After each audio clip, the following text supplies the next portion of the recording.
Bom, E o gostoso. jornalismo, como é que está? Eu amo jornalismo. Bom, eu tive, eu acho, eu já comentei algumas vezes isso, eu tive um pouco de cansaço pelo excesso de informação. A gente está num mundo tão sobrecarregado hoje e o celular é um dos grandes responsáveis disso, né? Então, a toda hora você recebe mensagem pelo grupo de mensagens, pelos aplicativos de mensagens, o e-mail apita o tempo inteiro e a gente, enquanto jornalista, antigamente, quando eu comecei a minha carreira, né, faz um tempo, Faz um tempo, né? Mas não faz um parece, né?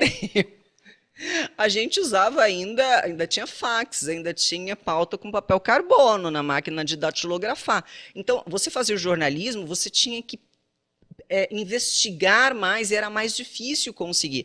Mas não te sugava energeticamente tanto. Agora você tem mais facilidade, uma maior comunicação com as pessoas, mas aquilo te suga, porque a toda hora você tem notícia do mundo inteiro, e aí um político fala uma coisa, saiu um dado da economia, alguém lançou um comentário, e tudo aquilo está na internet agora ao mesmo tempo, que se você não olha a internet de instante em instante, parece que você está desatualizado. Às vezes, e eu passei a fazer isso, eu só vou olhar agora de manhã, quando eu acordo, e antes de dormir, eu só vou passar nesses horários. E acontecia tanta coisa que eu falava, eu ficava olhando assim, eu falei, meu Deus do céu, se eu deixar de olhar isso aqui para o outro dia, já era, porque parece que se perde o bonde. Exatamente. Então eu É. tive um cansaço em relação a isso. E aí eu tive essa pausa, depois que eu pedi demissão lá da empresa, que realmente eu estava trabalhando nos horários muito Ou não, teu horário era péssimo, né? Nossa Senhora. Era um horário importante, eu acho, porque você pega o comecinho do dia e já passa toda aquela informação, porque muita gente assiste aquele horário. o trabalhador O brasileiro, trabalhador né? brasileiro, É exatamente. o Um Mais horário dia do para desse eu tive vocês. uma trabalhador. insônia, aí acordei 4 horas e liguei, já tinha às 4 horas, o primeira hora, O hora um. hora um. Falei, meu, essa gente Hora está um. doida, quem é que vai? É. E para fazer o hora um, eu acordava meia-noite. Aí eu já ligava, já assistia o Jornal da Globo. Você ia dormir que E que é horas? mesmo uma Você curiosidade. acordava Eu meia-noite? dormia às 5 da tarde. É isso que eu ia perguntar. Como é que era a sua vida? Porque, pelo pouco que eu conheço de jornalismo, se você vai entrar às 4, você tem que estar no mínimo 2 horas No no mínimo duas SBT. horas, 2 horas. Duas No mínimo horas, duas no mínimo horas. 2 horas. E mulher tem mais Se trabalho, né? Que tem maquiar. maquiagem, tem cabelo, tem o figurino, enfim. Como era a E sua vida? eu acordava muito antes e eu sou meio Caxias. Eu sou Caxias. Então eu lia os jornais. Então eu já sabia o horário que os jornais impressos saíam no tablet, né? Eu sempre lia no tablet. Então eu sabia todo o horário. Ah, esse sai às 2 da manhã. Esse aqui é meia-noite eu já tenho. Esses dois eu tenho meia-noite. Esse sai às 2 da manhã. E às 4 da manhã saiu o outro que eu abri aqui enquanto eu estava no ar. E quem é que faz a pauta? Tem os produtores, tem o pessoal da Você já recebe? produção e tem o pessoal da edição e a gente tem reuniões para definir quais são as pautas que serão Isso discutidas antes. antes, que serão discutidas naquele dia, e reunião depois para preparar algo para o dia seguinte já. Porque é muito Então, difícil. é. Nossa Senhora. E é uma coisa viva, né? Porque Sim, a atual, né? notícia acontece a todo instante, então você projeta uma coisa e no final das contas é tudo diferente do que foi projetado, porque as coisas estão Ao acontecendo. vivo, É. né? Ao E vivo. ao vivo. E eu adoro fazer ao vivo, gente. É É mesmo. maravilhoso. Eu acho melhor fazer ao vivo. Uma vez me puseram para fazer o programa, sabe, Fantástico? Eu já ouvi falar. Eu fiquei um tempo lá para fazer o Fantástico. Você Gente, fez? não, Ah. eu pedi para sair. Eu falei, gente, não consigo não isso daqui. Eu ficava uma semana fazendo uma matéria que já tinha saído, uma Já notícia que tá. já tinha saído, e eu tinha que revirar aquele negócio para transformar numa super reportagem de 7 minutos. Eu falava, gente, mas já foi essa notícia. Então, essa coisa do hard news que eu já tinha e já estava acostumado, me consumia muito Consumia. naquilo. Eu falei, gente, mas como eu vou fazer isso? Não. E aí eu entendi que eu não tenho perfil para documentarista. Ah, ó a diferença. Então assim, se você me põe para fazer o ao vivo, eu amo fazer ao vivo. Tanto que quando tinha assim, vamos fazer uma entrada ao vivo, eu falei, maravilha, vamos, que a gente já resolve, Você usa TP, não? fala. Precisa, né? Eu uso TP e não uso TP. O TP é teleprompter. É. Aparece assim na lente o que a gente tem que falar. Então você está falando, você está lendo e o público não percebe. Exato. Nos jornais, geralmente nos jornais mais à noite e nos jornais de rede, né, nacionais, você usa um pouco mais o teleprompter. Você usa mais o teleprompter. E tem alguns profissionais que usam mais, hoje tem profissionais que já usam menos. O teleprompter estava passando aqui na minha frente e eu mudava todo o texto. Porque eu acho que a televisão tem que ser conversada. As pessoas falam. E eu falo de um jeito. E nem sempre o que está escrito lá, que o editor escreveu, é o jeito que eu falo. Uhum. Então, por exemplo, eu não falo porém. Eu falo só mais. Então, algumas coisas que... por exemplo, cujo. É o formal demais, né? Não, tem umas coisas que... Quando você escreve, elas são aceitas. Mas quando você está na fala...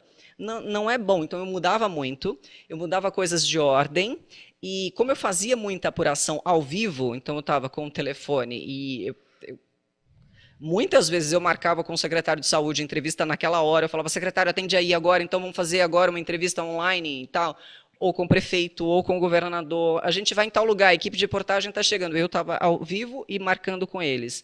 Então, eu improvisava muito, porque eu tinha informação. Então, e isso, que é uma coisa que se faz mais comumente no rádio, a gente passou a fazer lá. E eu fazia muito isso nos jornais da manhã, principalmente, são jornais mais vivos, porque o dia está começando e as coisas estão ocorrendo, né? Então, tem Mas essa... não dá nem para notar. Que se você usar o teleprompter ali, estava tudo certo. Porque a gente que está do outro lado, a gente acha que você está conversando. A ideia era essa mesmo, Você porque sabe... aquele negócio falado demais, não. Eu tenho mais dificuldade, mas muito mais, em fazer 1 minuto de merchandising do que fazer um programa inteiro. Exatamente por causa disso. E eu fui publicitário, eu já trabalhei na Almap, eu fui criador. E tem pessoas que querem que você fale certas palavras que são forçadas. E eles não deixam você mudar. Então, para quem está gravando como eu tenho, solta, a gente fala, você segue aquele texto, você fala do jeito que você quiser, desde que seja isso. Chega no merchandising, você tem que falar durabilidade, não sei, essas palavras...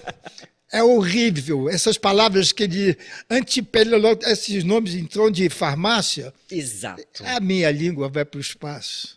É horrível. Eu entendo muito você. É por isso que eu gosto muito mais do ao vivo. Ao vivo é ao vivo. Eu vou falar o que eu vou falar e é isso aí e acabou.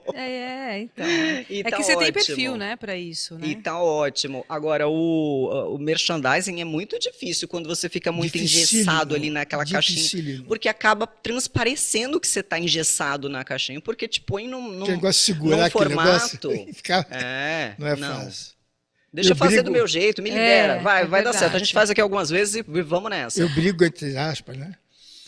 Com meu filho, que dirige a parte de merchandising, porque ele quer, claro, ele tem que defender o cliente, que fale exatamente, você estudou, você fez direito, ipsiliteri. É que eu sou da fase de latim, quando eu fiz faculdade eu tinha que dar latim. Tem que ser exatamente aquilo que está escrito. E não há necessidade. Ela fez um comercial. Eu fiz um comercial, mas era da minha área. Então, o comercial que eu fiz com ele era falando de produtos que eu já uso no meu dia a dia como médica.